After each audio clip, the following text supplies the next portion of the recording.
Hello বন্ধুরা, আসসালামু আলাইকুম। সবাই কেমন আছেন? আশা করি সবাই ভালো আছেন। আরও একটি ভিডিও নিয়ে আপনাদের মাঝে আমি হাজির হলাম। সেটা হলো 2024-এর শেষের দিক দিয়ে লায়ন্স ক্লাব থেকে প্রতি বছর একটি পিঠা উৎসব আয়োজন করা হয়। শত বর্ষের পুরানো ঐতিহ্যবাহী এই পিঠাগুলো গ্রাম অঞ্চল থেকে সংগ্রহ করা হয়। সমগ্র বাংলাদেশ থেকে বিভিন্ন জেলার নামি দামি গ্রাম অঞ্চলের ঐতিহাসিক পিঠা এখানে আয়োজন করা হয়। যে যতটুকু পারে সেতটুকু নিয়ে হাজির হয় এই মেলায়। এটা আমাকে বলা হয় পিঠা উৎসব। আপনারা অবশ্যই ভালো লাগবে পিঠা উৎসবগুলো দেখে, কারণ হয়তো এই পিঠাগুলো আমাদের কাছ থেকে হারিয়ে গেছে। যারা গ্রাম অঞ্চলে থাকে তারা অবশ্যই এই পিঠাগুলো চিনতে পারবে, কারণ এই পিঠাগুলো আমরা খুব ছোটোবেলায় দেখতাম। এখন ঢাকা শহরে থাকি, অবশ্যই পিঠাগুলো আমাদের চোখে পড়ে না, তাই আমাদেরকে কিনে খেতে হয়।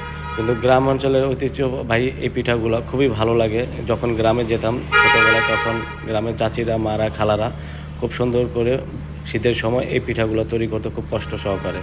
খুব ভালো লাগলো আজকে এই পিঠা আয়োজনটা দেখে।